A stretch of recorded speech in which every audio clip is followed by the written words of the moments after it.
యూత్తో మోదీ మాట్లాడుతున్నారు, లైవ్ లో చూద్దాం. 3 युवाओं को मौका मिला देश के सीमावर्ती गांव में, वहां के गांव में जाकर लोगों से मिलने का, इंटरैक्ट करने का और जुड़ने का। और मुझे यह मौका मिला हिमाचल प्रदेश के किन्नौर जिले के लियो गांव में।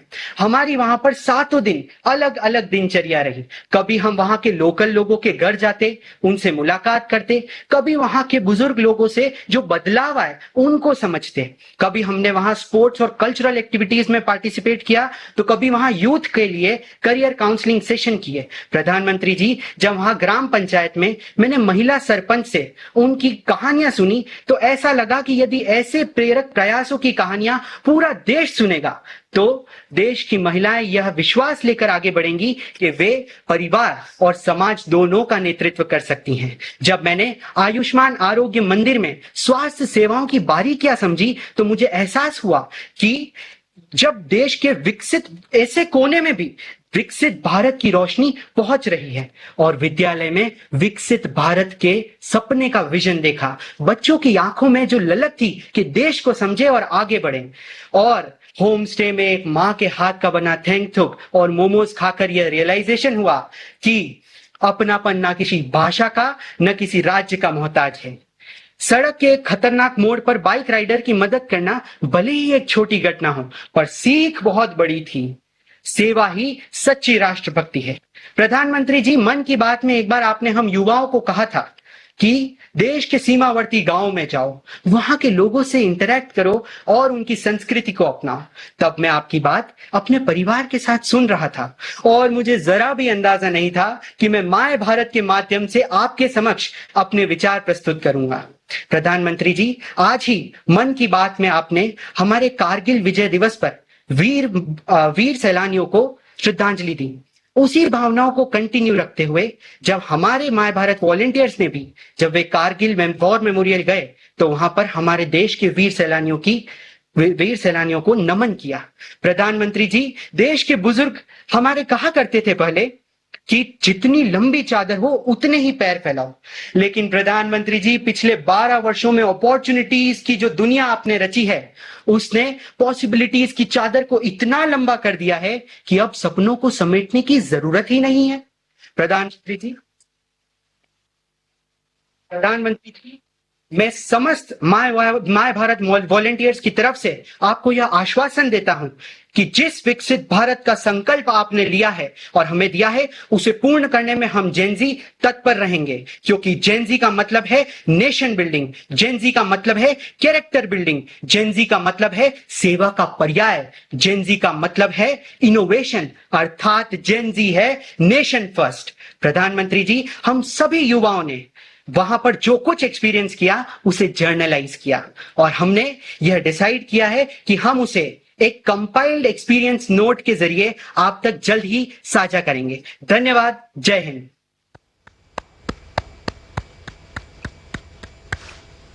बहुत बहुत धन्यवाद दिव्यांश। मान्यवर, शब्दों से जो तस्वीर अभी तक हमारे जहन में बनी थी, अब वक्त है उसे पर्दे पर जीवंत होते देखने का। इसलिए आपकी अनुमति के साथ आइए इस छोटी सी वीडियो के जरिए विकास की उस यात्रा को सजीव रूप में देखें। पर बसा हर गांव देश का पहला गांव ही है। माननीय प्रधानमंत्री जी की इसी सोच के साथ देश आज बॉर्डर एरिया के गांवों के सर्वांगीण और सर्वस्पर्शी विकास में लगातार लगा हुआ है। प्रधानमंत्री जी ने मन की बात कार्यक्रम में ये आह्वान किया था। आप वाइब्रेंट विलेज अभियान का हिस्सा बनकर सीमावर्ती गांवों में एक अनोखा अनुभव ले सकते हैं। इसके साथ ही वहाँ कल्चर और स्पोर्ट्स एक्टिविटीज का हिस्सा जरूर बन सकते हैं। प्रधानमंत्री जी के इसी विजन के साथ भारत के बॉर्डर के गांवों के लोगों के अदम्य साहस, स्वाभिमान और देश प्रेम की भावना को और प्रगाढ़ करते हुए विकास को तेज गति देने की प्रेरक पहल है विकसित वाइब्रेंट विलेज कार्यक्रम। माय भारत द्वारा आयोजित इस कार्यक्रम का उद्देश्य देश के युवाओं को सीमावर्ती गांवों से जोड़कर उनकी संस्कृति, परंपरा, जीवन शैली और आकांक्षाओं से परिचित कराना है। 3 से 30 जून 2026 तक 2 चरणों में आयोजित इस कार्यक्रम में ऑनलाइन क्विज के माध्यम से देश भर के 2,76,000 से अधिक युवाओं ने भाग लिया। इनमें से चयनित 403 युवा स्वयं सेवकों को प्रशिक्षण के बाद लद्दाख, हिमाचल प्रदेश और उत्तराखंड के 74 सीमावर्ती गांवों में भेजा गया। आईटीबीपी के मार्गदर्शन में युवाओं ने सीमा सुरक्षा, आपदा प्रबंधन, योग और नेतृत्व का प्रशिक्षण प्राप्त किया। स्थानीय परिवारों के साथ रहकर उन्होंने सीमांत भारत की समृद्ध विरासत को निकट से जाना। ग्राम पंचायतों, किसानों, महिला स्व सहायता समूहों और स्थानीय समुदायों से संवाद के माध्यम से स्वयं सेवकों ने ग्रामीण विकास, आत्मनिर्भरता, स्थानीय आजीविका और महिला सशक्तिकरण के सफल मॉडल समझे। वहीं करियर काउंसलिंग ने सीमावर्ती क्षेत्रों के युवाओं को बेहतर भविष्य हेतु प्रेरित किया। स्वच्छता अभियान, पर्यावरण संरक्षण, एक पेड़ वीरों के नाम के तहत वृक्षारोपण और नेशन फर्स्ट चैलेंज के माध्यम से स्वस्थ जीवन शैली और घरेलू पर्यटन को बढ़ावा देने का संदेश भी दिया गया। इस यात्रा के दौरान लद्दाख के हानले डार्क स्काई रिजर्व और इंडियन एस्ट्रोनॉमिकल ऑब्जर्वेटरी का भ्रमण, हिमाचल की सांस्कृतिक विरासत से परिचय तथा उत्तराखंड में आईटीबीपी जवानों के साथ ट्रैकिंग ने युवाओं को अविस्मरणीय अनुभव प्रदान किए। कार्यक्रम का समापन सांस्कृतिक प्रस्तुतियों और प्रमाण पत्र वितरण के साथ हुआ। नमस्कार, माई भारत की वजह से मुझे विकसित वाइब्रेंट विलेज प्रोग्राम का हिस्सा बनने का मौका मिला। Here we saw the school is generating electricity through the solar panel. We are taking a step towards Viksit Bharat through these small steps. And we are really thankful to the ministry who gave us this opportunity. जय हिंद। विकसित vibrant village कार्यक्रम केवल एक अभियान नहीं, बल्कि युवाओं को राष्ट्र निर्माण और सीमावर्ती गांवों के समग्र विकास से जोड़ने वाला एक सशक्त मंच है, जो विकसित भारत 2047 के संकल्प को नई ऊर्जा प्रदान कर रहा है। राष्ट्र की तरक्की, युवा शक्ति।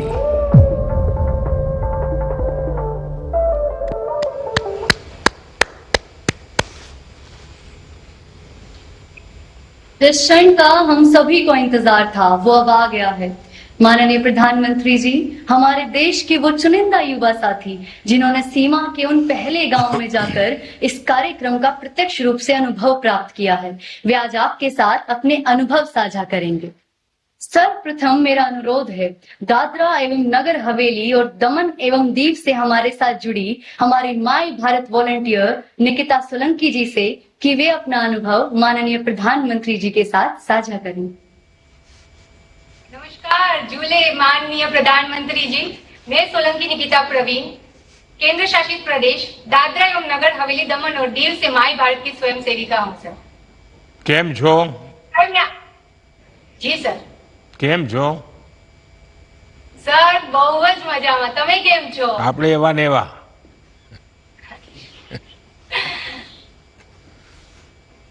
सर, मैं आपके समक्ष विकसित वाइब्रेंट विलेज प्रोग्राम में जो अनुभव साझा किए वो आपके समक्ष और मेरे साथियों के समक्ष रखना चाहूंगी कि सर सच कहूं तो मैंने कभी सोचा नहीं था कि चारों ओर समंदर से घिरे दीव से मैं एक दिन भारत के दूसरे कोने में बसे हिमाचल प्रदेश पर्वतों के बीच में किन्नौर डिस्ट्रिक्ट के सीमावर्ती गांव चांगो विलेज में जाऊं। निकिता, आप करती क्या है? सर मैं एलएलबी की स्टूडेंट हूँ, लॉ की पढ़ाई कर रही हूँ।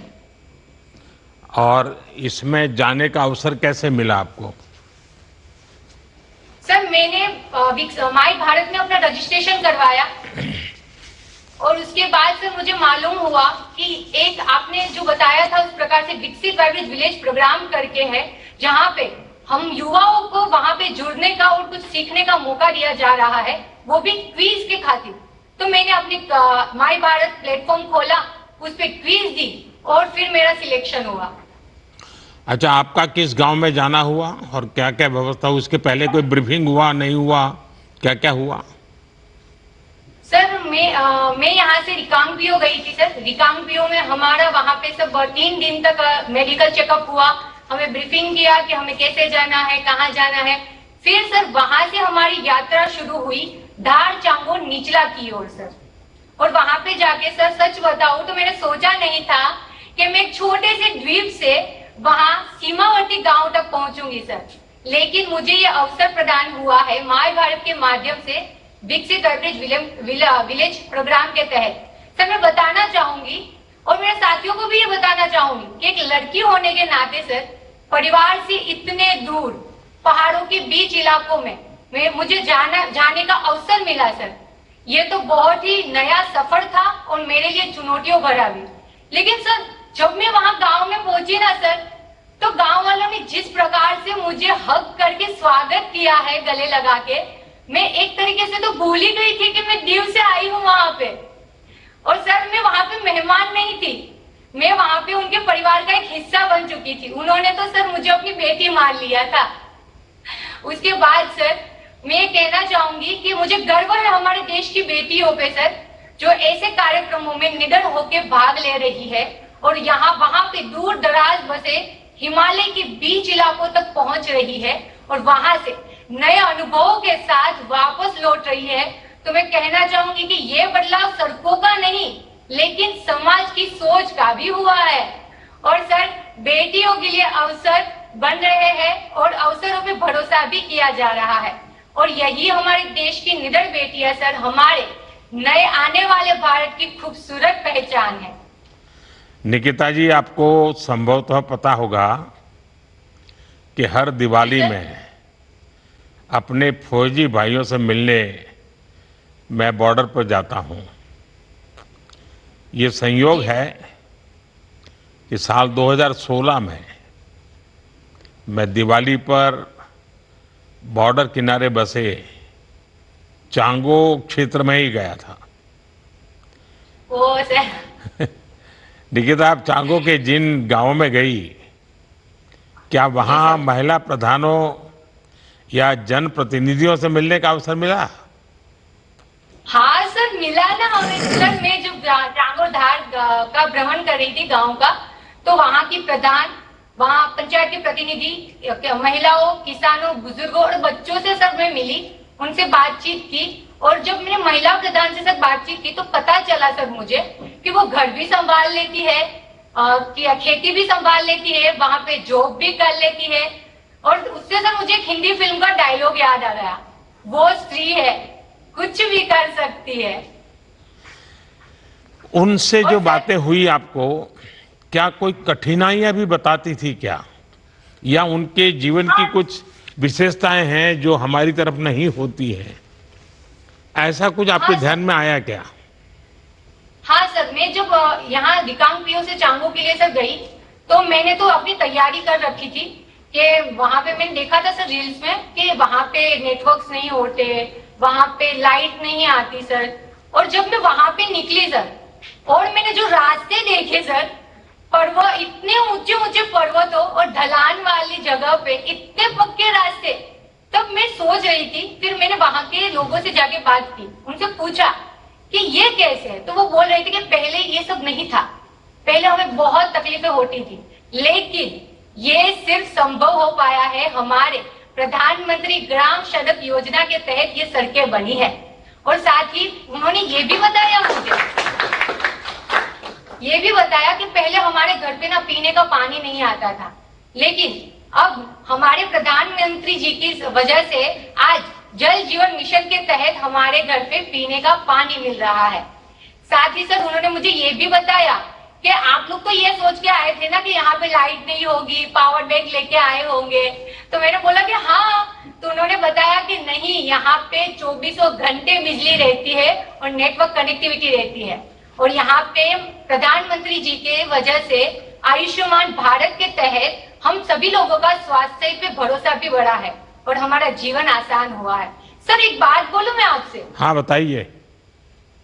सर मैं कहना चाहूंगी कि पहली बार मैंने विकास कहाँ पे देखा पता है आपको? मैंने विकास देखा वहाँ की महिलाएं, बुजुर्गों और हंसते खेलते बच्चों के हंसते मुस्कुराते चेहरों में सर, और मैं खुद शॉक हो गई सर। अच्छा, वो लोग आपको क्या सवाल पूछते थे जब आप उनसे बात करते थे? मैं वहाँ पे गई, छोटी आयु के बच्चे होंगे, आपकी बराबरी के होंगे, कुछ महिलाएं, माताएं, बहनें होंगी, वो आपसे क्या जानना चाहती थी? सर वो पूछ रहे थे कि आप लोग यहाँ तक कैसे आए, आप कहाँ पे रहते हो, यहाँ पे तक कैसे पहुंचे, आप आपको कैसे पता चला कि सीमांत गांव यहाँ पे है, ऐसे ऐसे ये सब है। तो मैंने बोला उनको कि हमारे नरेंद्र मोदी जी ने, प्रधानमंत्री जी ने माय भारत प्लेटफॉर्म अवसर एक प्रदान किया है, प्लेटफॉर्म दिया है, जिसके थ्रू हम रजिस्ट्रेशन करवाया। उसके बाद हमें ये प्रोग्राम में क्विज कंपटीशन के द्वारा आने का मौका दिया गया। हमें तो पता भी नहीं था कि सीमा क्षेत्र में भी हमारे गांव है। लेकिन आज प्रधानमंत्री जी की वजह से हमें इस गांव तक आने का मौका मिला और देखने का मौका मिला। सर मैं बताना चाहूंगी कि वो जब मुझे पूछ रहे थे ना कि आप कहाँ पे रहते हो, तो मैं बताती थी कि मैं ना दादरा एंड नगर हवेली, दमन और दीव में रहती हूँ। तो कि वो कैसा दिखता है, तो सर मैं बड़े प्यार से बता दी। वो समुंदर के लिए पूछते होंगे कि समंदर कैसा होता है, क्योंकि आप तो समुद्री तट से गई थी। तो हाँ सर, मैंने उनको बताया। और छोटे छोटे सर बच्चे भी पूछ रहे, दीदी आप कहाँ से हो, कैसा दिखता है आपका गांव। तो मैंने उसको बताया कि हमारे द्वीप पे चारों ओर समंदर है। तो वो बोल रही थी सर मुझसे, मुझे भी ले चलिए ना दीदी, मुझे भी ले चलिए ना दीदी। तो मैंने बोला कोई बात नहीं, मैं तुमको भी लेके चलूंगी कभी किसी दिन। अच्छा, आने के बाद उनसे संपर्क रखा है? हाँ सर, मैं आने के बाद ना वहाँ पे जिसने बड़े प्यार से मुझे रखा था ना, शकुंतला मैम और सुभाष सर, उनसे मैं व्हाट्सएप पे बात होती रहती है सर। मैं बताना चाहूंगी चांगो से सर वापस हम रिकांगपियो आए ना, तो आंटी फोन करके पूछती है कि बेटा पहुंच गए, सही है, तबीयत ठीक है, खाना खा लिया। सर मैं तो अपने घर पे फोन लगाना भूल गई थी। फिर एक दिन मेरे पापा ने फोन करके बताया कि निकिता हमको तो भूल ही गई हो लगता है। मैंने बोला कि मुझे महसूस ही नहीं हो रहा कि मैं अपने घर से दूर आई हूँ। अच्छा निकिता जी, आप पहले भी कहीं गई हैं ऐसे अकेले घूमने, अपने तरफ अपनी हिम्मत करके कहीं जाना हुआ, ऐसा कभी हुआ पहले? नहीं सर, ये पहली बार अच्छा, पहली मुझे बार अवसर हुआ। मिला था। तो घर के लोगों को क्या लग रहा है अब? सर यहाँ के जो मैं यहाँ से बाहर निकली ना सर, तब मेरे माता पिता ने मुझे पूछा था कि तुम कैसे जाने वाले हो। मगर सर मैं अकेली सफर करके यात्रा करके निकली। तब मुझे सर बचपन में जो कविताएं मैंने सुनी थी भारत के बारे में, वो आज मैंने वास्तविक रूप से भारत को महसूस करके जिया है सर। और जब मैं सर वापस घर पे आई ना, तब मेरी मम्मी पापा मुझे क्या पूछ रहे पता है आपको? वो पूछ रहे हैं कि मैंने पूछा कि आप मैं आ गई, अब तो आप खुश होंगे ना। तो वो बोल रहे हमें भरोसा है हमारे प्रधानमंत्री जी पे कि हमारी बच्चियों को और से और ऊपर तक लेके जाएगी। मैं क्या, हाँ, हमारे प्रधानमंत्री जी की वजह से मैं वहां तक पहुंच पाई हूँ। कभी गांव वालों से वीडियो कॉन्फ्रेंस कीजिए और आपके पूरे परिवार को बिठाकर गांव वालों से बातचीत कीजिए, क्योंकि आजकल तो वहां भी 4G तो पहुंच ही चुका है। जी जी सर। सर मैं एक बात बोलूं आपसे? हाँ बोलिए, आप तीसरी बार बोल रही हो। सर मैं बताना चाहूंगी कि सर हम जब 7 दिनों तक वहां पे रुके ना सर, तो हम लोग अलग अलग एक्टिविटीज कर रहे थे सर। और पहली बार जब हम स्वच्छता अभियान के लिए निकले लोगों के साथ, तो हमने वहां पे कौन सा गीत गाया पता है सर? साफ सफाई करते करते हम गा रहे हैं, नौजवान आओ रे नौजवान गाओ रे। और सर ऐसा लग रहा था कि हम अपने घर में गीत गुनगुनाते हुए काम कर रहे हैं। और सर उससे भी बड़ी बात आपको बताऊं, ये थी सर हम दूसरे दिन गए बच्चों के साथ खेल कूद करने के लिए सर। हम वॉलीबॉल खेल रहे थे और वहां के बच्चों के साथ मिलके सर जो हमने नारे लगाए हैं सर, आप सुनिए जरा। वो नारे ये थे सर, हम शिव शक्ति हैशा, हम युवा शक्ति हैशा, हम जीतने वाले हैशा, हम आदि शक्ति हैशा। सर ये सुन के तो पूरे बॉडी में रोंगटे खड़े हो रहे थे। लग रहा था सर कि जैसे मैं हमारे आज की जो हमारे मीराबाई का जो प्रोग्राम होने वाला है एथलेटिक्स में, मैं सोच रही हूँ सर कि यही नारे मैं उसको प्रोत्साहित करने के लिए घर बैठे बैठे लगाऊं। देखिए, हमारे देश में सदियों से एक अच्छी परंपरा रही सामूहिकता की, और सामूहिकता के साथ गीत गाते गाते कामों को करना, और उस काम के साथ गीत भी बना देना। जो इस प्रकार का काम हो उसी का गीत बना देना, ये हमारे देश की बहुत बड़ी विशेषता रही है। उस सामूहिकता से शक्ति आती थी और गीत गाने से तनाव मुक्त काम होता रहता था। अच्छा निकिता जी, आजकल सोलो ट्रैवलिंग का बहुत ट्रेंड चल रहा है। Solo travelling is a way of discovering the world while discovering yourself. एक तरीके से आप लोग भी सोलो गए थे, मगर वापस आते हुए माय भारत ने सबको परिवार बना दिया होगा। आपने हाँ, पूरी यात्रा अकेले ही की है। ये भारत की बेटियों के बढ़ते आत्मविश्वास का प्रतीक है। हमारी कोशिश धन्यवाद, है सर। कि हमारा हर युवा, हर बेटी इसी भरोसे और आत्मविश्वास से आगे बढ़े। आइए अब देखते हैं कौन हमारे साथ जुड़ रहा है।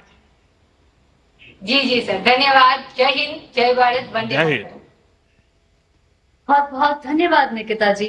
अब मेरा अनुरोध है जालो राजस्थान से हमारे साथ जुड़े माय भारत वॉलंटियर श्री सुनील कुमार केला जी से कि वे अपना अनुभव माननीय प्रधानमंत्री जी के साथ साझा करें। आदरणीय प्रधानमंत्री सुनील जी राम राम नमस्ते। Sir. Ram Ram sir, Ram Ram sir. ए राम राम। सुनील जी बताइए, पहले अपने बारे में बताइए और फिर आपने कहां और किस गांव का दौरा किया उसके विषय में जरा बताइए। आदरणीय प्रधानमंत्री जी, हूँ सुनील रमेश कुमार केला राजस्थान री गौरवशाली धरती सु एक माय भारत वॉलेंटियर हाँ। અને આપણો ઘણો ઘણો આભાર વ્યક્ત કરા હા कि आपने मारे जड़ा कितना युवा ने सीमावर्ती गांव में जाननो देखनो ओथाली चीज रो महसूस करनो अवसर नो। सर्वप्रथम आदरणीय प्रधानमंत्री जी, मैं आपको धन्यवाद देना चाहता हूं भारत के सारे युवाओं की तरफ से कि पीएम इंटर्नशिप योजना के तहत आपके जो दूरस्थ गांवों में जो मेरे जैसे जरूरतमंद युवा हैं उनके लिए एक बहुत बड़ी अपॉर्चुनिटी उसमें निकली है और साथ में हमें लाभ मिला इस विकसित वाइब्रेंट विलेज प्रोग्राम का। मैं राजस्थान के एक सीमावर्ती गांव से हिमाचल प्रदेश के धारचांगो उपरेला गांव में गया था। जी नहीं, आप पढ़ाई क्या करते हैं, क्या प्रवृत्ति क्या करते हैं, इसके साथ जुड़ने का अवसर कब से आया? इस कार्यक्रम के पहले कोई कार्यक्रम किया था क्या माय भारत में? आदरणीय प्रधानमंत्री जी, इससे पहले मैं अपने यूथ पार्लियामेंट के अंदर जा चुका हूं एक बार और इसका जो अवसर है मुझे माय भारत पोर्टल से मिला। जब मैंने रजिस्ट्रेशन किया तो मेरे सीधे मेल आईडी और फोन पे मैसेज आया कि एक विकसित वाइब्रेंट विलेज नाम का प्रोग्राम होने जा रहा है जिससे आप सीमावर्ती गांवों का दौरा कर सकते हैं। तो मुझे लगा कि इसमें मेरे लिए और मेरे जैसे अनेक युवाओं के लिए बहुत बड़ी एक अपॉर्चुनिटी है कि वो वहां पे जाएं और अपने भारत को गहराई से समझें।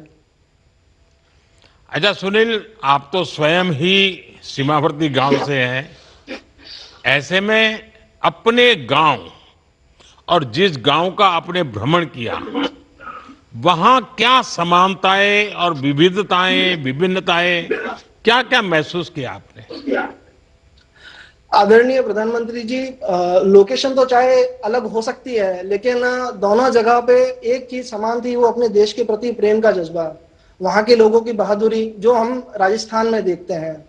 दूसरी चीज, वहां पे उन लोगों का जो अपनापन है, जो डाउन टू अर्थ वहां के लोग हैं, उन्होंने जिस तरह से हमारा स्वागत किया, हमें वहां पे रखा, वहां का खाना खिलाया और ये सारी चीजें हमें समानता की तरफ दिखती है। और विभिन्नता है तो ये है कि हम 50 डिग्री सेंटीग्रेड से निकल करके सीधे हिमाचल के 0 डिग्री सेंटीग्रेड के अंदर गए हैं तो लगा कि लाइफ का सीन किसी ने बदल दिया हो, लेकिन उन लोगों ने हमें ऐसा रखा कि हमें लगा ही नहीं कि हम अपने परिवार से सैकड़ों किलोमीटर दूर आए हुए हैं। अच्छा, आप जब वहां थे तो वहां से अपने परिवार के साथ संपर्क करते थे? जी माननीय प्रधानमंत्री जी, हमने लगभग समझे कि रोज का ही था, हमारे जहाँ कैंप लगा हुआ था वहां से घर पे वीडियो कॉल करके और घर वालों को बताते थे कि ये हमारे पास से जहाँ हम होम स्टे में रुके थे उसके पीछे जो नदी बह रही थी सतलुज, तो उसका व्यू हम रोज अपने घर वालों को बताते थे कि ये व्यू है। यहाँ की जो प्राइमरी स्कूल्स हैं उनके बारे में बताते थे कि कैसी पढ़ाई चल रही है वहाँ पे, वहाँ के जो जन औषधि केंद्र हैं, अस्पताल है, वहाँ का हमने बताया। जो खेल मैदान थे, जब वहाँ खेलने गए थे टूर्नामेंट, तो उसके बारे में हमने अपने घर पे वीडियो कॉल से बताया। वहां से अपने दोस्तों को कोई फोटो वोटो भेजी थी क्या? रोज रेगुलर फोटो भेजते थे, इंस्टा पे, व्हाट्सएप पे, फेसबुक पे पोस्ट करते थे, तो सारे लोग पूछने लगे कि भाई साहब कहाँ जा रहे हो, कैसे जा रहे हो और आपने यहाँ पे जाने के लिए क्या यूज किया है। तो हमने उनको बताया कि माय भारत पोर्टल से रजिस्ट्रेशन करके और क्विज कंपटीशन जीत करके जो मेरा नंबर लगा है, जो मुझे चयनित किया गया है, वहां से उस माध्यम से मैं वहां पे पहुंचा हूं।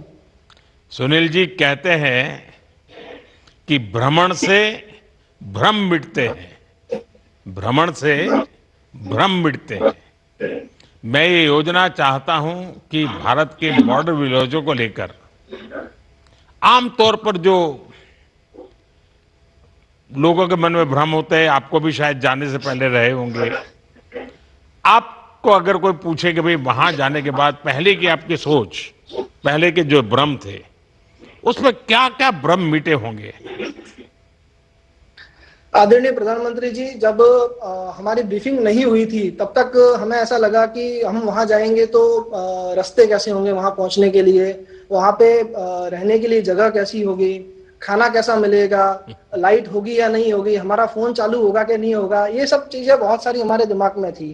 क्योंकि ऑनलाइन जितने भी हमने आज पुराने वीडियो देखे हैं तो उसमें हमें ऐसा लगा कि वहां पे सुख सुविधाएं बाकी भारत से अलग है। क्योंकि मैं राजस्थान से रहता हूँ और एक बड़ा स्टेट है, बड़ा राज्य है, तो यहाँ लोग भी बहुत है और बाहर से लोग आते भी बहुत है। तो मुझे लगा कि बॉर्डर विलेज जो पहाड़ों के बीच में आया हुआ गांव है वहां पे जाके कैसा होगा, लेकिन जब मैं वहां पे पहुंचा तो वहां की सड़कें हमारे राजस्थान की सड़कों को टक्कर दे रही थी। और जिस ड्राइवर भैया के साथ हम गाड़ी में बैठ के जा रहे थे तो उन भैया ने हमें बताया कि आप जिस गाड़ी में अभी बैठ के गाने सुनते हुए मजे से जा रहे हो, यहाँ पे कुछ समय पहले तक खड्डे ही थे, बड़ी गाड़ियां आ जा नहीं सकती थी, और अब इतने शानदार हाईवे बन रहे हैं कि हमारे घर के बाहर ही सड़क आ रही है। क्योंकि हम 3 दिन बेस कैंप में रहे थे और वहां से निकल करके हमारी जो ब्रीफिंग हुई और उसके बाद हम वहां से निकल करके जहाँ अपने अपने गांव में जा गए, जैसे मैं चांगो गांव में गया था, तो उस गांव तक के लिए हमें जो मन में कल्पना थी कि हम जाएंगे, जहां तक रास्ता जा रहा है वहां तक गाड़ी में जाना और फिर उतल करके ट्रैकिंग करके और हम अपने गांव जाएंगे। तो जैसे ही हमारी आंख खुली उस बस में से, गाड़ी में से, तो हमने देखा कि हमारी जो बस रुकी हुई है वो जस्ट हमारे होम स्टे के बाहर ही रुकी है। तो वो कभी हमने विचार नहीं किया था। वहां के बुजुर्ग बताते हैं कि माननीय प्रधानमंत्री मोदी जी आपके ही समय में उन्होंने आजादी के बाद पहली बार वहां से बिजली से बल्ब जलते हुए देखा है। उससे पहले जब भी अंधेरा होता था तो वो अपने घर से बाहर नहीं जाते थे। और हम वहां गए तो हमने रात में वहां पे बैडमिंटन भी खेला रात के समय। और एक बात तो मैं आपको बताना ही भूल गया माननीय मोदी जी कि वहां पे हर जगह पे सोलर प्लेट और लगी हुई है जहां से वो लोग बिजली यूज करते हैं। हमारे राजस्थान में मैंने बहुत सारी सोलर प्लेटें और पवन चक्कियां देखी है और रोज देखते भी हैं हम लोग, लेकिन वहां हमने देखा तो उन लोगों ने बताया कि ये हमारे माननीय मोदी जी की सोलर ऊर्जा से प्लेट बनी हुई है। अब उनको ये नहीं पता कि पीएम सूर्य घर योजना के तहत ये सारी सुविधाएं अब हर वहां पे आम जन को मिल रही है। अच्छा सुनील जी, अभी भी उन लोगों से कोई संपर्क रखते हो कि आते ही भूल गए उन लोगों को और वो आपको भी भूल गए? नहीं, जैसा पहले निकिता बहन ने बताया है, चूंकि हमारा होम स्टे एक ही था तो सुभाष जी और शकुंतला जी से आज भी संपर्क बना हुआ है। और सिर्फ वो गांव नहीं, हिमाचल में हमारे जो वॉलेंटियर थे, जो चंबा से थे, हमीरपुर से थे, अलग अलग कसोल से थे, तो उन सब से आज भी संपर्क बना हुआ है। और उनको मैं स्पेशली इनविटेशन देके आया हूं कि आप हमारे राजस्थान में आइए, क्योंकि आप भी सीमावर्ती क्षेत्रों में रह रहे हैं, और हमारे राजस्थान के जैसलमेर में आइए, तनोट माता मंदिर के दर्शन कीजिए, बाड़मेर में आइए। और आपके माध्यम से एक बार फिर मैं उन सबको निमंत्रण देना चाहूंगा कि आप आइए कृपया करके राजस्थान में। हमारे धोरों की जो आज इस कार्यक्रम में आपके गांव के लोग भी जुड़े हैं क्या, वहां के वाले?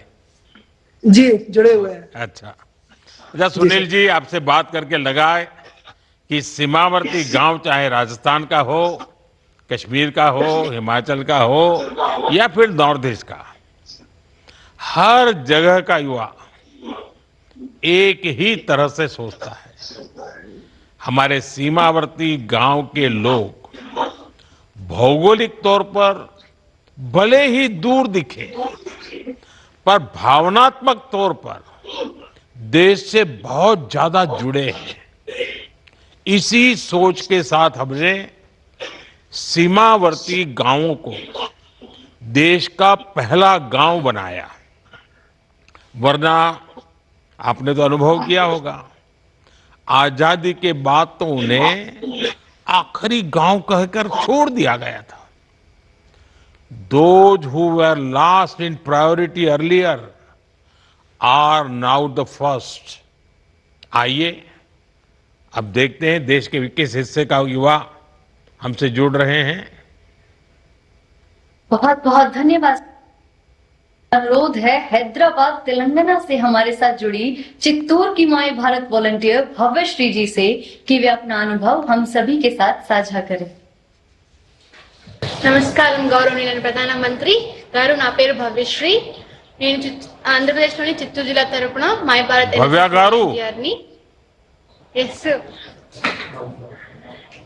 हाँ भव्या गारू बताइए, वेरी गुड इवनिंग. पहले अपने बारे में बताइए, फिर किस गांव में जाना हुआ, आपको आज सिलेक्शन कैसे हुआ, जाने से पहले मन में कितनी दुविधाएं थी, क्या डर था, वो बताइए.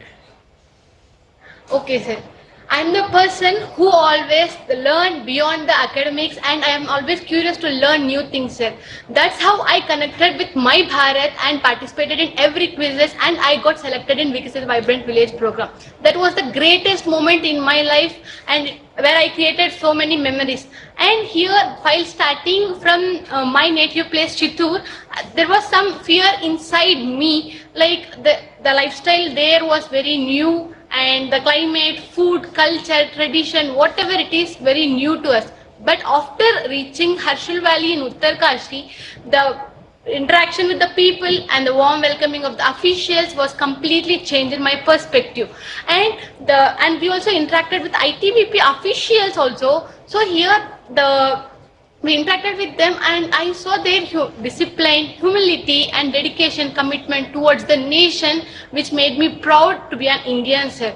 And here we just met a local people, like in Harshal Valley, though such a cute and sweet people they are. They welcomed with a lot of they took care and shown love to us, and they just gave me an aloo paratha, which was very new to us, and we just saw new type of foods there, and we had different cultural activities also, sir. At the same time, and we had a convo with some ITP My Bharat officials there, where they took care of us, and we stayed in one homestay in Mukwa, where the birthplace of Ganga Ma. The interaction with them, people staying home, that was very nice to us. It touched my heart, sir. Just in these 7 days, we felt like I am staying in my home only. Bhavya गारू, पिछले साल मार्च में ही मैं उत्तराखंड के मुखवा गांव गया था. Oh. और Yes, sir. अब तो आप देख करके आई हो, सचमुच में बहुत ही खूबसूरत गांव है. अच्छा, Yes, मैं sir, जानना it was very चाहता हूं, beautiful. क्या आप लोगों ने गांवों में अपनी उम्र के युवाओं के साथ मुलाकात की? उनसे किस तरह की बातें, उनकी क्या जिज्ञासाएं थी, क्या जानना चाहते थे? Yes, sir. Before that, I want to share that one thing in this beautiful part of this program was we met different young people from different states. We spoke different languages and came from different culture. But within few days, we became close friends and like a family. Here we came as strangers, but left as a one family, sir. That is the real vibe of India. And at the same time, here people often say India is diverse, but in this journey, I really felt it, sir. And coming to the youth in Harshal Valley, we met different people through My Bharat registration drive. Here they interacted with us and they treated me like their own sister, sir. And they just they shown love to me and just give some flowers to me also. And we just interact with them, and they asked me that how you came here and what was the process, and I explained about My Bharat to them, because I have personal experience from my friends, sir, because we visited so many places in these 7 days of program, and I shared the pictures, beautiful landscape of Neelang and Jadung Valley, beautiful apple orchards. I shared the pictures in my Instagram, and it has huge response from my friends. And here that was created major FOMO from, like they started fear of missing out and started like, how you went? And I just explained about My Bharat, and someone said how lucky you are, and said, I am so jealous of you, Bhavya. You left us without us. Like that, the people are messaging me, and I said, I just shared the link to you, but you are not showing interest. But now they are after this thing happened, they just log in into my Bharat also and said next time I will came with you, sir. This is the interaction we had with youth and my friends also, sir. Andhra में तो ठंड होती नहीं है, वहां तो ठंड बहुत होगी। उस ठंड में कैसे रहना हो गया? It must be very cold there. और दूसरा, वहां सूरज बहुत जल्दी निकलता है, सनराइज बहुत जल्दी होता है, तो कैसे मैनेज कर रही थी आप? Yes, sir. We are the people living in 30 to 40 degree of Celsius, but here in Harshil Valley it was 5 degrees Celsius, sir. We just feel there was a little bit fear inside me. How we gonna survive there? And after reaching that, but some of the like my birth officials give some kit to us to like jacket, whatever it is, and there was the different type of clothes was there, sir, to wear.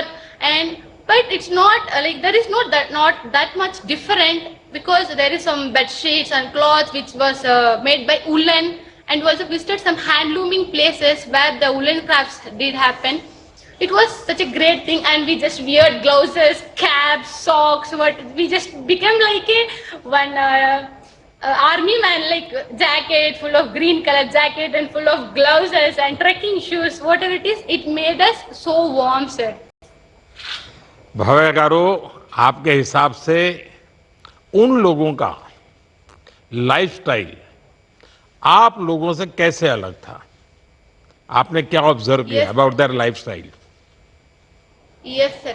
So here we are the people. We feel sad for little things, but after the 7 days program, here we just visited different villages like Mukhwa, Dharali, Bhagori. We interacted with the people. They are so humble and down to earth, and they just shown love, care, and with a smile. Always they are smiling like that. And we visited Dharali also, where the landslide occurs, and I interacted with one of the people. Like, it was very hard to live here, right? How you are living, like it was happening, landslides was continuously happening, right? So how you are staying here, like that I asked it. They just answered me with a smile. It will happen, but if we will go from here. It was a native place of us. It was the birthplace of us. If we leave, then who will stay here? Like that they answered. At that time, I realized that how people are so confident here. There are hardships, so many hardships are there, so many things are happening, but they are staying here with lot of confidence. That's the thing I learned from them, sir. अच्छा, वहाँ के लोगों का dance बहुत slow होता है और बहुत रिदमेटिक होता है। आपने डांस वगैरह सीखा क्या? डांस स्लो అక్కడికి డాన్స్ చాలా స్లోగా ఉంటుంది, రిథమ్ ఉంటుంది. Yes, sir. The dance was very slow, and in our last day we had cultural activities also. Here we saw some of the cultural activities. The Gadwali song they played, and some of like they danced for that. It was like slow motion. First we felt like why these people are just moving like that. After that we sync with rhythm. It was feel like very good dance. In our state we had like and I'll say in Telugu it was a natu, like full we will dance with full of josh and we just get tired. But there it was slow motion with a rhythm, sir, which felt like a meditation and peaceful thing. We just felt like we just went to dream, and we just seeing like that only. There is no that much hard and not like that, and just we are like dreaming and seeing them. They are just dancing like with a slow motion. We are also dancing with like that. Bhavya गारू, आपसे बात करके ये भावना और सशक्त हुई है कि मेरे देश के युवा के लिए सबसे पहले देश है. The way you have upheld the spirit of Ek Bharat Shresth Bharat will inspire others. अच्छी बात यह है कि आपने खूब मौज मस्ती की. सही में आपकी रील्स देखकर तो आपके आंध्र प्रदेश वाले दोस्तों फूंगों में आ गए होंगे. ऐसे ही हमेशा प्रसन्न रहे. बहुत बहुत बधाई. चलो अब और किसी से बात करते हैं. किससे बात करनी है अब? अब बहुत धन्यवाद भव्यश्री जी।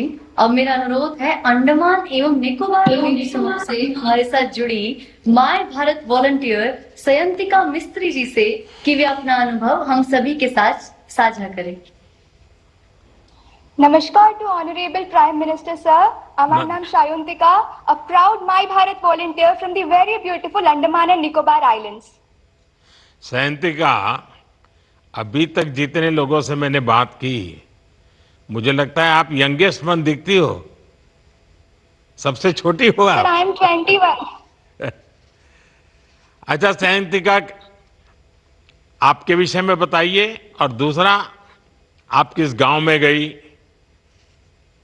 कैसे गई, कितना कठिन था वहां पहुंचना? जी सर। सर, सबसे पहले मैं आपका धन्यवाद करूंगी कि आपने माई भारत पोर्टल जैसे एक वन स्टॉप सोल्यूशन के बारे में सोचा, जिसमें मेरे जैसे 2.5 करोड़ युवाओं को मौका मिला कि वो खुद भारत की, अपने देश की आवाज बन सके। और इसी के अंतर्गत इस साल हुए विकसित वाइब्रेंट विलेज प्रोग्राम 2026 के अंतर्गत मुझे मौका मिला बॉर्डर विलेजेस में जाने का, और मुझे मौका मिला बहुत ही खूबसूरत मान विलेज में जाने का जो लद्दाख में है। सर, 0 फीट से अचानक 17,000 फीट जाना मेरे लिए एक बहुत ही नया अनुभव था, और वहाँ की क्लाइमेट कंडीशन भी हमसे बहुत अलग और बहुत हार्श थी, और हमें एक्लिमेटाइजेशन के लिए 5 दिन दिया गया था, और एक्लिमेटाइजेशन के पहले दिन मैं थोड़ी बीमार हो गई थी, पर माई भारत की टीम ने, जी सर, पर माई भारत की टीम ने और आईटीबीपी के जवानों ने मेरा बहुत ध्यान रखा। और इसी में से मैं एक छोटा दिल को छू जाने वाला इंसिडेंट शेयर करना चाहूंगी। जब मैं बीमार हुई, मेरा ऑक्सीजन लेवल ड्रॉप हो रहा था एक्यूट माउंटेन सिकनेस के कारण, तब मुझे आईटीबीपी के हॉस्पिटल लेकर जाया गया 5th बटालियन से।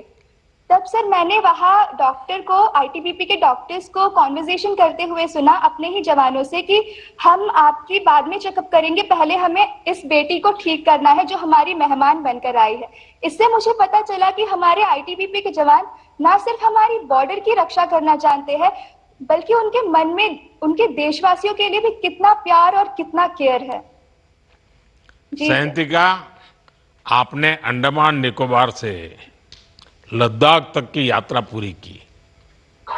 एक द्वीप से 17,000 फीट तक की यात्रा का अनुभव, एक प्रकार से जमीन से शिखर तक जाना, आपके लिए अंडमान का जीवन, वहां के लोगों की कठिनाइयां, ठंड का मौसम, बहुत पतली हवा, आपको कैसा लगा, क्या अनुभव किया? सर, मैंने लद्दाख में जाकर ये अनुभव किया कि मैं जहाँ रह रही हूँ वहाँ डेली लाइफ कितना आसान है, और लद्दाख जाकर मुझे ये महसूस हुआ कि वहाँ ऑक्सीजन की कमी होती है, लो एयर प्रेशर की वजह से, और वहाँ जाकर मुझे ये महसूस हुआ कि वहाँ पर हर रोज अपने बॉडी को अडेप्ट कर पाना सर अपने आप में ही एक अचीवमेंट है। सर, इसके अलावा मैं जरूर कहना चाहूंगी कि क्लाइमेट की चिंता तो हमें थी ही, पर लद्दाख जाने से पहले, बॉर्डर विलेजेस जाने से पहले हमारी एक्सपेक्टेशंस कुछ ऐसी थी कि वहाँ पे इंटरनेट अच्छी नहीं मिलेगी, वहाँ सड़कें अच्छी नहीं होगी, तो हमने उस तरह से तैयारी कर हम बॉर्डर विलेजेस में गए थे। जैसे मेरे माता पिता ने मुझे कैश दे दिया था कि वहाँ पे जरूर कैश की जरूरत होगी क्योंकि इंटरनेट सेवा नहीं है तो यूपीआई वहाँ नहीं चलेगी, पर वहाँ जाकर मैं आश्चर्यचकित थी देखकर कि उन बॉर्डर विलेजेस को, जिन्हें लोग लास्ट विलेज कहते हैं, वहां पर सिर्फ इंटरनेट की अच्छी सुविधा मिल रही थी, और हमने यूपीआई पेमेंट भी किया वहां पर। अब हम उसको प्रथम गांव कहते हैं, अब हम उसको लास्ट विलेज नहीं कहते, फर्स्ट विलेज कहते हैं जी। तो वहां आपने यूपीआई किया? जी सर, वहां में मैंने यूपीआई किया। वहां के लोग यूपीआई की जानकार है, करते हैं यूपी का उपयोग? जी सर, बिल्कुल जैसा हमने सोचा था वैसा नहीं है, हमारे ही जैसा वो भी यूपीआई का इस्तेमाल, क्यूआर कोड रखते हैं, इवन वाईफाई भी रखते हैं कुछ कैफेज और होटल्स में। तो फिर तो आपको वाईफाई मिल गया, तो फिर तो आप अपने में ही खो ही रही होगी।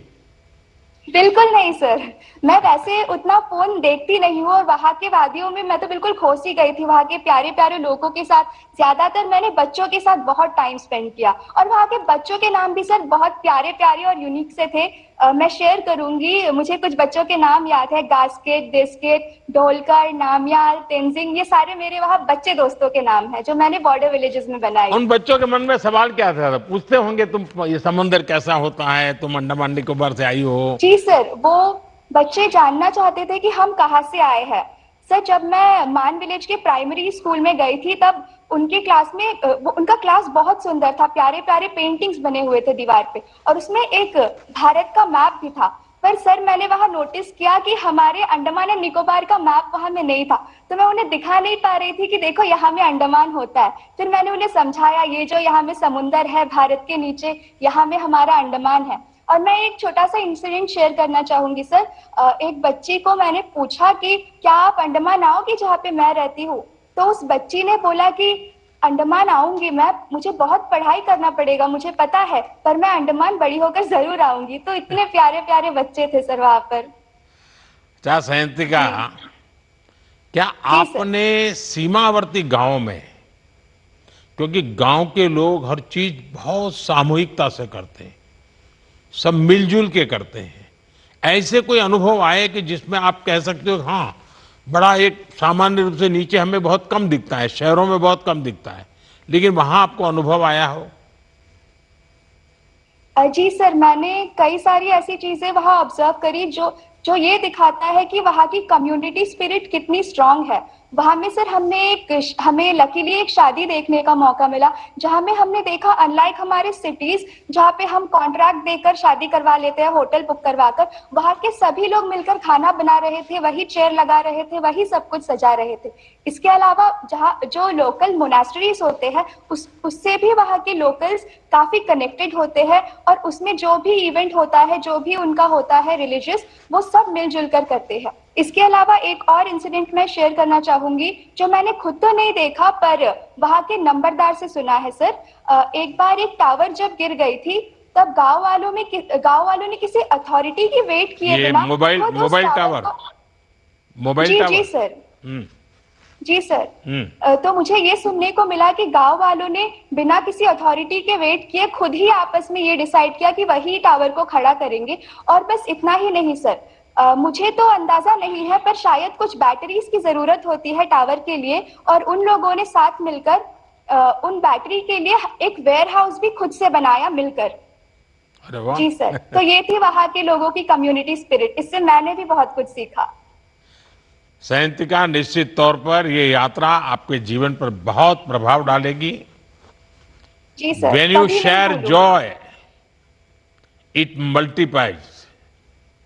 आप जब अपने घर के लोगों से बातें करें, अपने दोस्तों से बातें करें, स्कूल कॉलेज में शायद इस अनुभवों को शेयर करें, तो इसके विषय में कुछ न कुछ लिखते रहना चाहिए। इन अनुभवों को एक किताब के रूप में, आर्टिकल के रूप में और औरों में भी जागरूकता फैलानी चाहिए कि देश कितना विशाल है, देश के लोगों की भावना कैसी है। और आपकी यात्रा ने जिस प्रकार से आपको मन को देश के प्रति लगाव पैदा करने वाला, देश का एक अनुभव करने वाला, इन सारी चीजों को आपने शेयर करना चाहिए, औरों को सिखाना चाहिए, समझाना चाहिए। चलिए, बहुत अच्छा लगा, धन्यवाद। आपको बहुत बहुत बधाई। आइए अब देखते हैं देश के किस हिस्से से हम जुड़ रहे हैं। आपका बहुत बहुत धन्यवाद सयंतिका। और अब मेरा अनुरोध है जौनपुर उत्तर प्रदेश से हमारे साथ जुड़े माय भारत वॉलंटियर आशीष सोनी जी से कि वे अपना अनुभव हम सभी के साथ साझा करें। नमस्कार माननीय प्रधानमंत्री जी। नमस्ते आशीष जी। मैं आशीष सोनी उत्तर प्रदेश के जौनपुर जिले का एक गर्वित वॉलंटियर हूँ। मैं शक्तिपीठ माँ शीतला के पावन धरातल से हम सब के चहेते और हम सब युवाओं के फ्रेंड्स माननीय प्रधानमंत्री जी को प्रणाम करता हूँ। आपको भी प्रणाम। सर, सबसे पहले मैं आपको हृदय की गहराइयों से धन्यवाद देता हूँ कि आपने इस बार बजट निर्माण की प्रक्रिया में युवा की आवाज को महत्व दिया तथा उनके विचारों और सुझाव को भी इंक्लूड किया। यह कोई आम बजट नहीं था, यह बजट युवा भागीदारी और युवा के प्रति आपका विश्वास था सर। आशीष जी, एक तो आपके विषय में बताइए और दूसरा आपका किस गांव में जाना हुआ? सर मैं अभी करंटली यूपीएससी के लिए प्रिपेयर कर रहा हूं सर। मुझे हिमाचल प्रदेश के स्पीति के काजा खास में जाने का मौका मिला सर। जब मेरे घर पे मेरे मम्मी पापा को पता चला कि मुझे हिमाचल में जाना है तो वो बहुत परेशान हो गए, क्योंकि वो बता रहे थे कि एक वक्त था कि हमें किसी से बात करना होता था तो बार बार टेरेस पे जाना पड़ता था, नेटवर्क ही नहीं आते थे सर। जब मैं स्पीति पहुंचकर 14,000 फीट की ऊंचाई से उन्हें वीडियो कॉल करता हूं तो इनकी आंखों में एक चमक और चेहरे पे आश्चर्य दिखाई देता है। उस समय मुझे लगता है सर कि माई भारत ने 2 पीढ़ियों को जोड़ दिया है। एक वह पीढ़ी जिसने संघर्ष देखा और एक वह पीढ़ी जो परिवर्तन को देख रही है। तो टेक्नोलॉजी ने हिंदुस्तान के हर कोने तक अपना साम्राज्य बिछा दिया है। Yes sir. अच्छा आशीष जी, अगले जी सर, सिक्किम के दुनिया के सबसे ऊंचे डाकघर का आपने कोई उपयोग किया? यस सर, मैं आपको बताना चाहूंगा कि मैं दुनिया के सबसे ऊंचे पोस्ट ऑफिस जब सिक्किम पर पहुंचा तो सर मुझे लगा कि लोकेशन आउट ऑफ कवरेज हो गया है, बट यह देश आउट ऑफ कनेक्शन नहीं होता सर।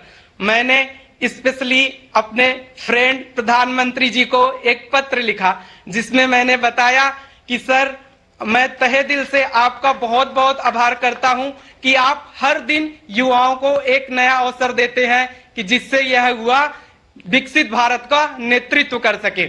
वहां से मैंने अपने परिवार को, ministry of youth affairs, defence minister और अपने डीएम सर को पत्र लिखा। सर मुझे वहां पे ऐसा फील हुआ कि यह देश मेट्रो एयरपोर्ट से ही नहीं कनेक्टेड है, यह देश उस छोटे छोटे पोस्ट ऑफिसों से भी कनेक्टेड है जो अपने तिरंगा की तरह अडिग खड़े रहते हैं। सर सिक्किम के पोस्ट ऑफिस से हम देश के किसी कोने में अपना संदेश पहुंचा सकते हैं। सर वहां मुझे बस एक गीत ही याद आ रहा था, सारे जहां से अच्छा हिंदुस्तान हमारा। आशीष जी,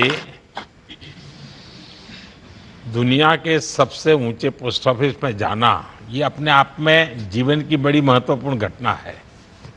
क्या आपने वहां खड़े होकर कोई सेल्फी ली, फोटो लिए, उस डाकघर के फोटो अपने दोस्तों को भेजे? आपके जीवन की वो यादगार घटना को आपने कैमरा में कैच किया क्या? सर मैंने बहुत सारी फोटो लिए, रील्स बनाई, ब्लॉग्स भी बनाया और सोशल मीडिया पे अपलोड भी किया और माई भारत गवर्नमेंट ने उसको सर रिपोस्ट भी किया है। नहीं, उस डाकघर का? जी सर मैंने लिया। हाँ। बहुत सारे फोटो बनाए सर, ब्लॉग्स बनाए, रील्स बनाई। अच्छा आशीष, जब आपने इस सीमावर्ती गांव में, और वहां भी कहते हैं कि अब तो हर गांव में डिजिटल पेमेंट पहुंच गया है, शायद वहां यूपीआई का भी पेमेंट हुआ होगा, वो भी कभी अनुभव आया क्या? सर और मेरे लिए ये जैसे आपको लगा कि आपकी वीडियो कॉन्फ्रेंस हो रही है, पहले आपके गांव में छत पे जाते थे तब कनेक्शन मिलता था, कनेक्टिविटी मिलती थी, वहां आपको फेसबुक पर बात कर पाते थे, वीडियो कर सकते थे। ये डिजिटल ट्रांजैक्शन का हमारा काम जो चल रहा है उसका वहां क्या अनुभव है? सर मेरे लिए सबसे आश्चर्यजनक बात यह रही कि 14,500 फीट की ऊंचाई पर क्यूआर कोड से पेमेंट करना। सर जहां सांस लेना मुश्किल था, ऑक्सीजन की कमी थी, वहां पे डिजिटल इंडिया पूरी सहजता के साथ चल रहा था।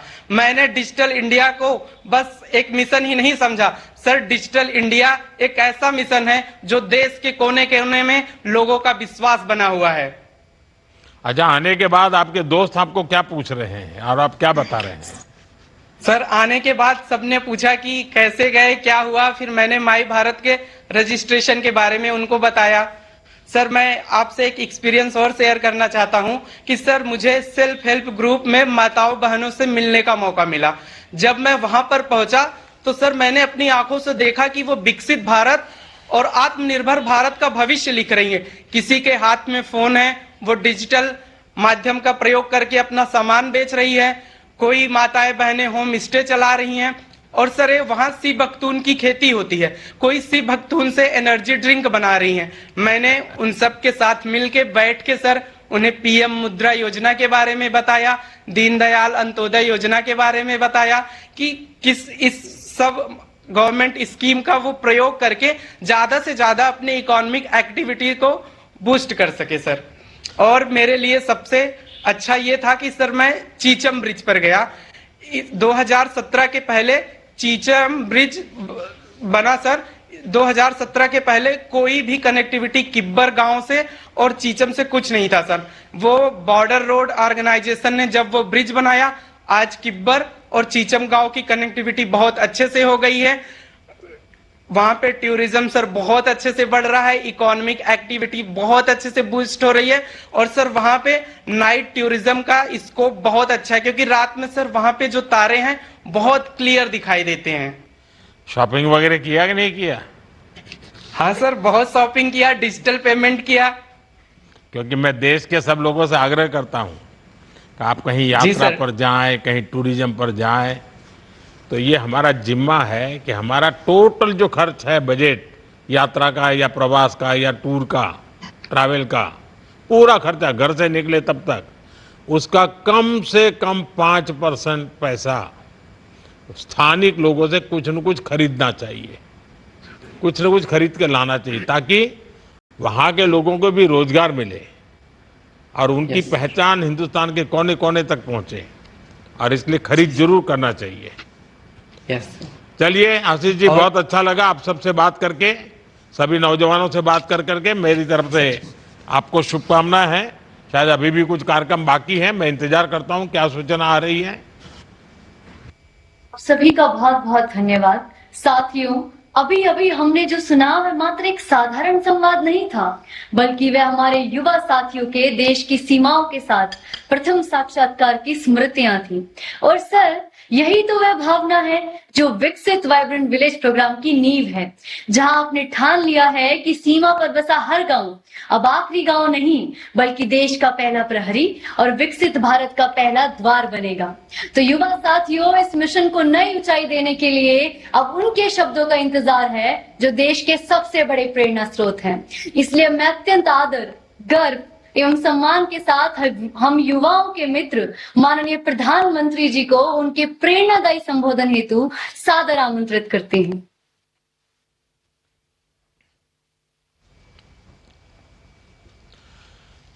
साथियों, आप सबसे बात करके बहुत अच्छा लगा।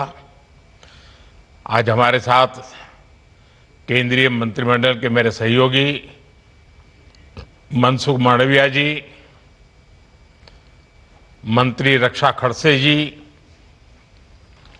और देश भर से जुड़े सभी मेरे युवा साथियों, आज का ये कार्यक्रम बहुत विशेष है। देश भर के करीब 250 जिलों के युवा साथी इस प्रोग्राम से जुड़े हैं। मैं आप सभी का अभिनंदन करता हूं। साथियों, कुछ साल पहले हमने मेरा युवा भारत, माय भारत मंच बनाया था। आज इससे देश भर के करोड़ों युवा जुड़े हैं और आज पूरे देश में माय भारत के युवा साथी बहुत प्रशंसनीय काम कर रहे हैं। विकसित भारत डायलॉग से लेकर विकसित वाइब्रेंट विलेज प्रोग्राम तक आप सभी ने अपना सामर्थ्य बखूबी दिखाया है। साथियों, विकसित भारत यंग लीडर्स डायलॉग के दौरान मैंने एक विचार युवाओं के सामने रखा था।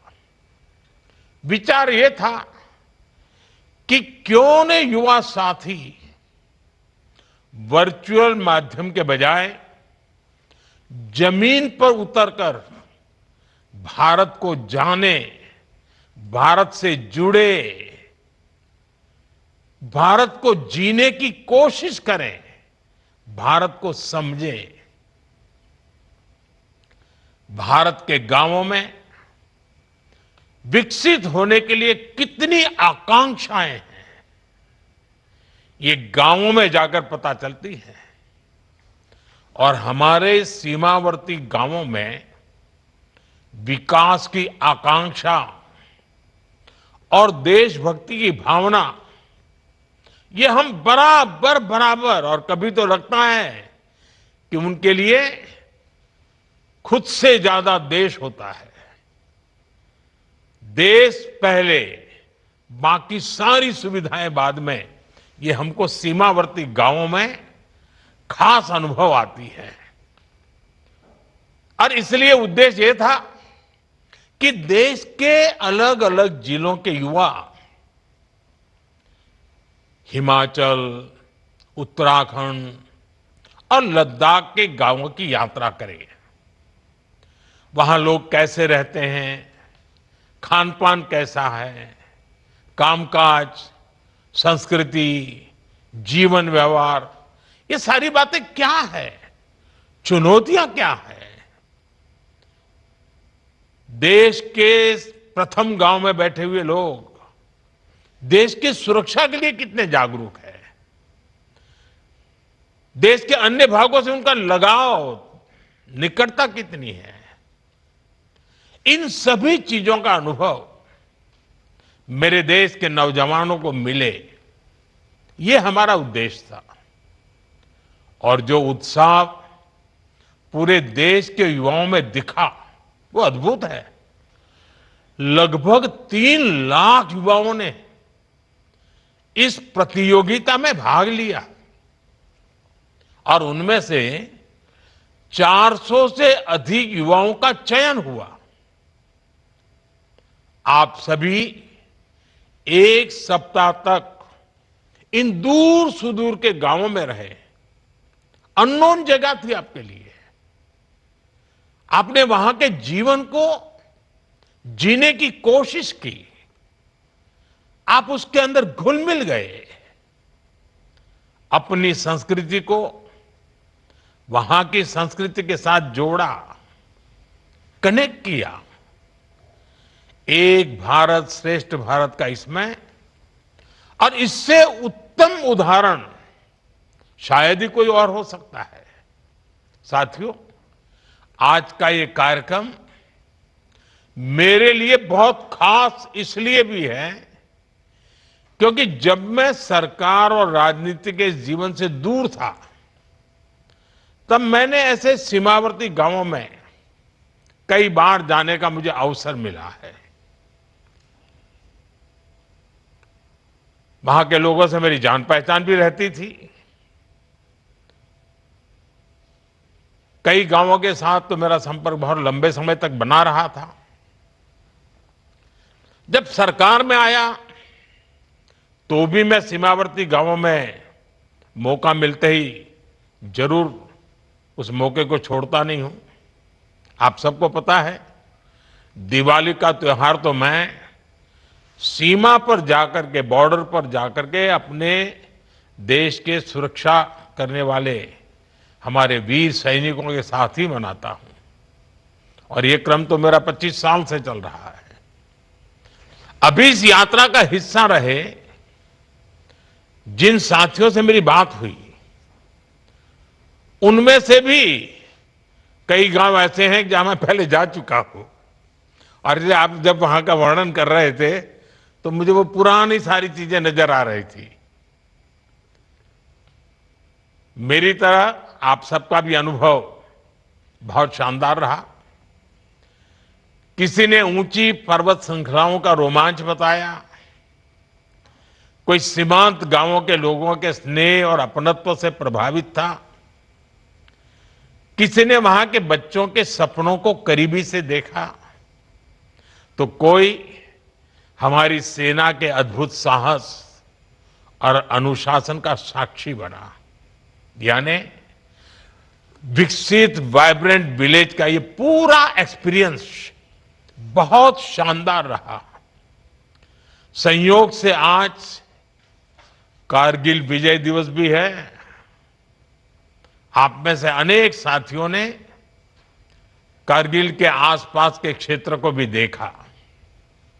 वहां कितनी चुनौतीपूर्ण परिस्थितियों में हमारे शूरवीरों ने विजय का परचम लहराया था, ये भी आपने देखा है। मैं आप सभी को इस कार्यक्रम में हिस्सा बनने के लिए, शानदार अनुभव के लिए बहुत बहुत बधाई देता हूं।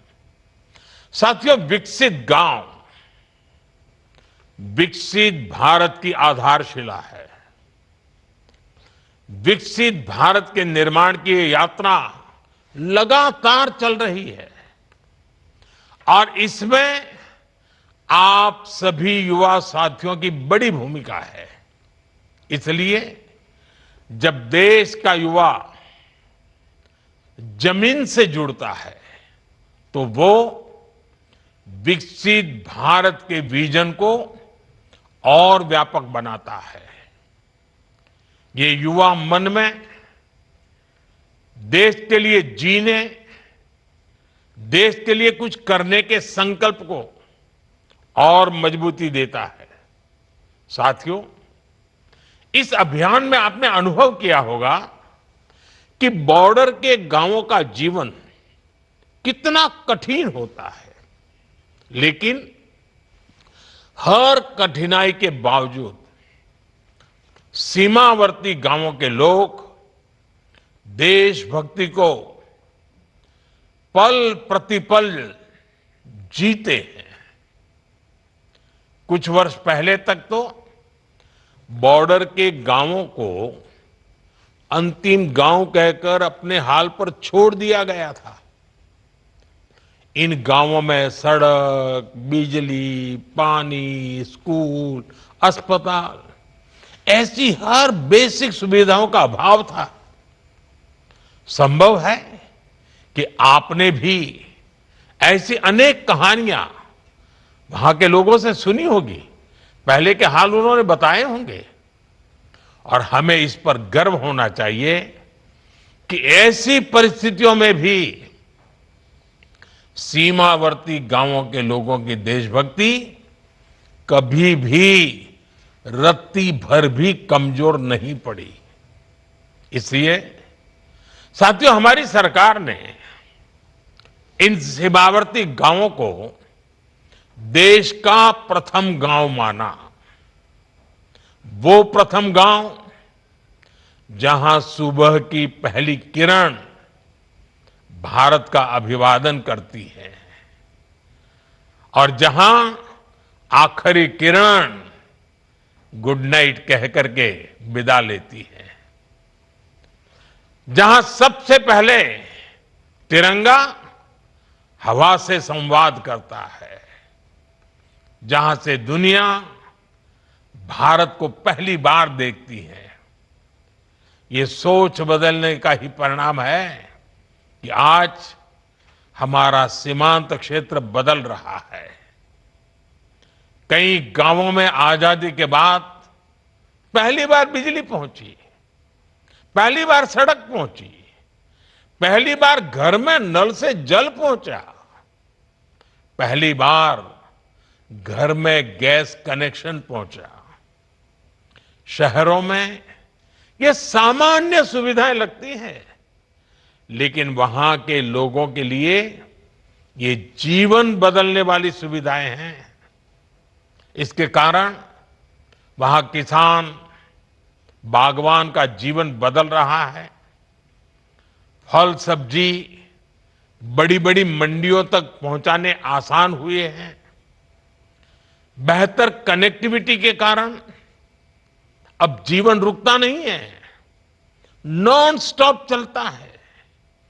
और आपने ये भी देखा होगा कि आज दूर सुदूर के इन गांवों में भी बेहतरीन इंटरनेट कनेक्टिविटी है। आप जो साथियों ने बताया, कितनी खुशी से बता रहे थे।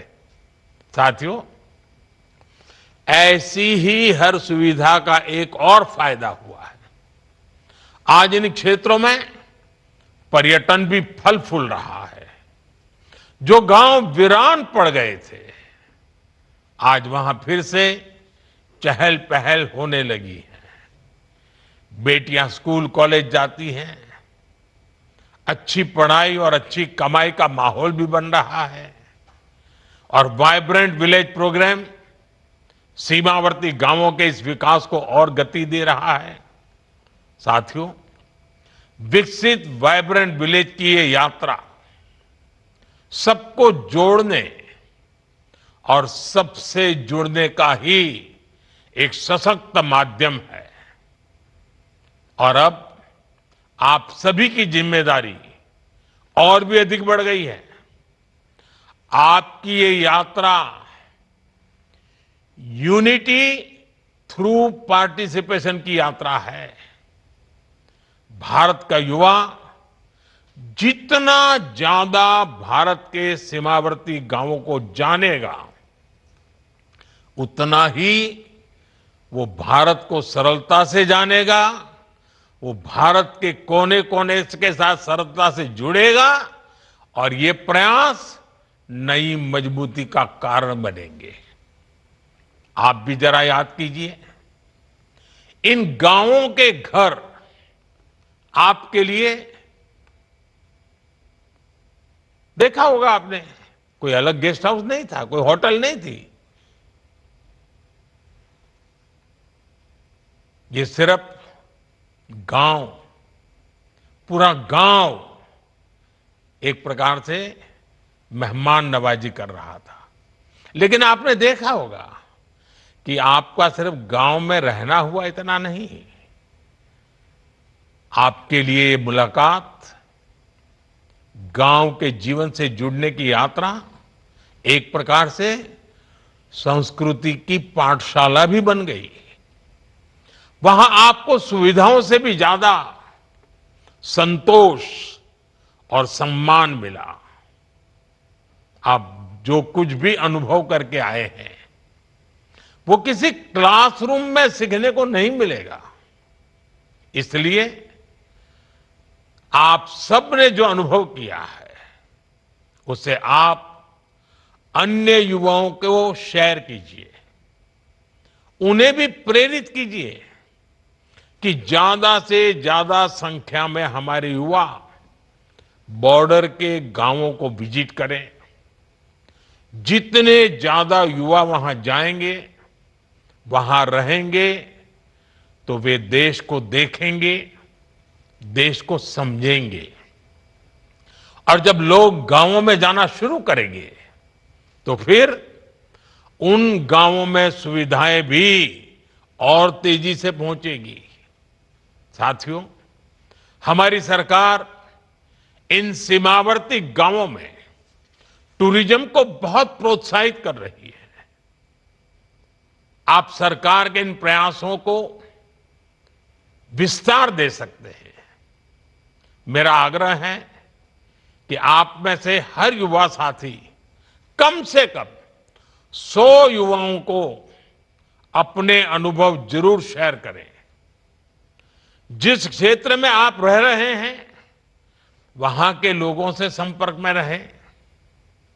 आपने अगर कोई तस्वीरें वहां ली हैं, वहां की वीडियो बनाई है, तो उन्हें अपने सोशल मीडिया अकाउंट पर खूब शेयर करें। उन गांवों के जो कंटेंट क्रिएटर्स भी हैं, उनके साथ कोलैब करके आप नेचर और कल्चर को प्रमोट कर सकते हैं। वहां आपने कोई लोकल प्रोडक्ट देखा हो, उसको आप अपने इलाके में कैसे प्रमोट कर सकते हैं, इस बारे में विचार करें। इंटरनेट पर जानकारियां तो बहुत होती हैं, लेकिन आप इन गांवों की ऑथेंटिक जानकारियां साझा कर सकते हैं।